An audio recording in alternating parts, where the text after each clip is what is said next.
మంగు మచ్చలు ఎందుకు వస్తాయి సార్ అసలు? సో ఈ మంగు మచ్చలు పోవాలంటే ఏం చేయాలి? ఓకే. హ్మ్. అసలు ఈ మంగు మచ్చలు అనేది ఏమవుతుందమ్మా, మనకు చర్మానికి రంగునిచ్చేటువంటి మెలనిన్ అనేటువంటి ఒక పదార్థం ఉంటుందమ్మా. హ్మ్. ఈ మెలనిన్ అనేటువంటి పదార్థం ఉండడం వలనే మనకు చర్మానికి రంగు కలుగుతుంటుంది.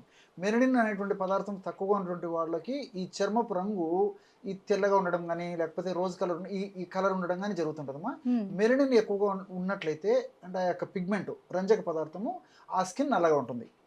సో ముఖ భాగంలో ఈ మెలనిన్ అనేటువంటి పదార్థము ముఖంలో అక్కడక్కడ చర్మం భాగంలో ఎక్కువగా అక్కడ అక్యుములేట్ అయిపోతుందమ్మా, డిపాజిట్ అయిపోతుంది అనమాట.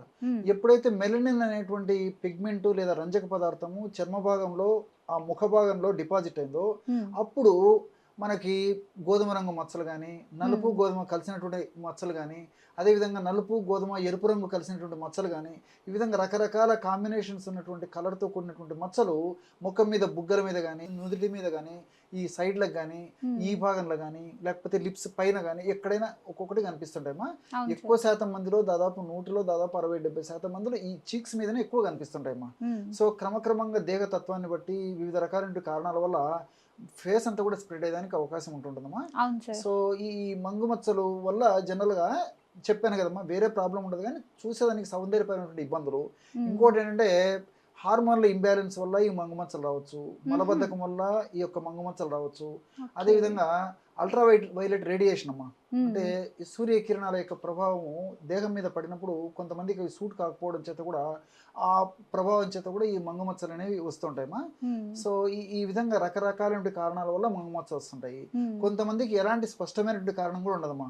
పెద్దలకు అంటే తల్లి తరపు కానీ, లేకపోతే కొంతమందిలో తండ్రి తరపు కానీ, పెద్దలకు ఆడవాళ్ళకి ఏదైనా మంగు మచ్చలు ఉంటే ఆ హెరిడిటరీగా లేకపోతే జెనెటిక్ దీంట్లో సంతతి కూడా వచ్చేదానికి అవకాశం ఉంటుందమ్మా. అంటే ఇప్పుడు హెరిడిటీ వల్ల కూడా మంగు మచ్చలు వస్తాయంట. కొంతమందికి అమ్మా ఎలాంటి కారణం ఉండదు, వాళ్ళు మంచి ఆహారం తీసుకుంటారు, సమయానికి రెస్ట్ తీసుకుంటారు, బాగా నిద్రపోతుంటారు, మంచి వాటర్ బాగానే తీసుకుంటుంటారు, ఎక్సర్సైజ్ చేస్తుంటారు. ఎక్కడ మనకు కారణం కూడా స్పష్టంగా తెలియదమ్మా. ఏమంటే పెద్దలకు ఉంటుంది కాబట్టి ఆ జీన్లో ఉన్నటువంటి ప్రభావం చేత మరి కుటుంబంలో సభ్యులకు కూడా కొంతమందికి వచ్చేదానికి అవకాశం ఉంటుంది. కొంతమందిలో అమ్మా, అందరికి రాదు కానీ కొంతమందికి ఆ టెండెన్సీ కూడా ఉంటుందమ్మా. నిజంగా సార్ చాలా మంది అయితే రకరకాల ఫేషియల్స్ చేయించుకుంటున్నారు, క్రీమ్స్ అప్లై చేస్తున్నారు, సన్ స్క్రీన్లని, లోషన్స్ అని చాలా చాలా ప్రోడక్ట్స్ యూజ్ చేస్తున్నారు. అయినా కూడా అసలు ఎలాంటి ప్రయోజనాలు లేవంటున్నారు. సో ఒక కామన్ మనకి డబ్బులు చాలా ఇంపార్టెంట్ కదా సార్. సో ప్రతిదీ కాస్ట్ ప్రోడక్ట్ ఎక్కువైపోతుంది. సో వాళ్ళు ఏమంటున్నారంటే ఏమైనా మంచి చిట్కా చెప్పమనండి సార్ని, మేము ఫాలో అవుతామని అంటున్నారు. సో మంచి చిట్కా చెప్పండి సార్ మీ ఎక్స్పీరియన్స్లో. తప్పకుండా ఎంతో మంది వాడి సత్ఫలితాలు పొందిన తర్వాతనే ఈ చిట్కా మన ప్రేక్షకుల కోసం చెప్పడం జరుగుతుందమ్మా. ఓకే, ఇది కూడా గన్ షాట్ రెమెడీ అమ్మా. సో వ్యూవర్స్ జాగ్రత్తగా చూడండి, సార్ చెప్తున్నారు పిగ్మెంటేషన్ ప్రాబ్లమ్స్ ఫేస్ చేస్తున్న వారందరికీ మంచి చిట్కా చెప్పబోతున్నారు. చాలా చక్కగా పనిచేస్తామా, కానీ ఓపిక ఓర్పు అవసరం అమ్మా. ఏదో జ్వరం తగ్గినట్లు లేకపోతే ఏదో మాత్ర వేసుకుంటే తగ్గాలనేటువంటి కాన్సెప్ట్ కాకుండా పట్టుదలగా యజ్ఞంలాగా సాధించాలనేటువంటి కృషితో పట్టుదలతో నేను చెప్పినటువంటి పద్ధతిలో ఈ యొక్క ఔషధం వాడుకోవడం వల్ల చాలా చక్కటి ఫలితాలు కలుగుతాయమ్మా. సో ఔషధాలు కూడా ఇంచుమించు అందరికి తెలిసినటువంటివి, ఈ తయారు చేసుకోవడం చాలా ఈజీ అమ్మా. సో అది అసలు అప్లై చేసిన తర్వాత కూడా అంత సువాసన భరితంగా ఇల్లంతా కూడా స్ప్రెడ్ అవుతుంది ఆ వాసన, అంత అద్భుతంగా ఉంటుంది అన్నమాట. ఆ వాసన ఎట్లున్నప్పుడు దాని ఫలితం ఎలా ఉంటుందో మీకు చెప్పనక్కర్లేదు. సో దీనికేమో కేవలం 4 పదార్థాలు కావాలమ్మా. ఏంటి సార్ ఆ 4 పదార్థాలు? శ్రీగంధం పొడిని దొరుకుతుందమ్మా, గంధం పొడి అంటారు, ఓకే, మనకు మార్కెట్లో దొరుకుతుందమ్మా. మంచి కంపెనీ వాళ్ళు తెచ్చి పెట్టుకుంటే ఒక శ్రీగంధం పొడి తెచ్చుకుంటే చాలా రోజులు వాడుకోవచ్చు అది. సో మనం శ్రీగంధం పొడి ఫర్ ఎగ్జాంపుల్ ఒక 5 గ్రాములు తీసుకున్నారు అనుకోండి, 1 టీ స్పూన్ 1 గ్రాము కర్పూరం పొడి కలపాలమ్మా.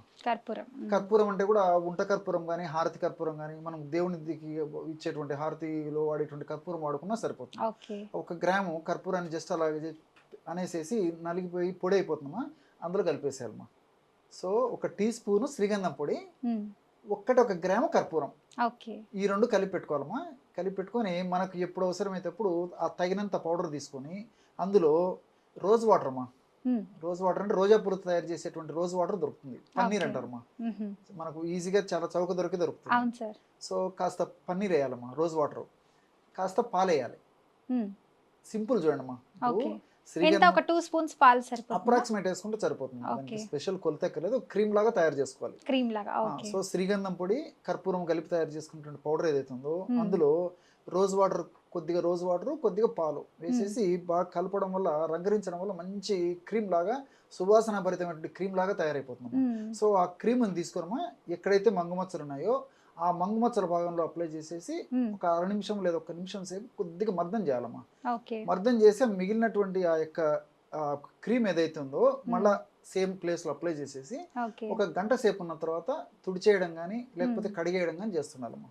ఓకే. సో ఈ విధంగా రెగ్యులర్గా చేయడం వల్ల ఏమైతుందంటేమా, హ్మ్. ఈ మంగుమచ్చలు కారణం నేను చెప్పాను కదమ్మా, మెలనిన్ అనేటువంటి పిగ్మెంట్ ఎక్కడైతే ఎక్కువగా ఉందో ఆ మెలనిన్ అనేటువంటి పిగ్మెంట్ క్రమంగా తగ్గిపోయి హ్మ్. చర్మం నార్మల్ కలర్కి వచ్చేసి నాజుకుతనానికి సంతరించుకొని చర్మం సౌందర్యవంతంగా తయారవుతుందమ్మా.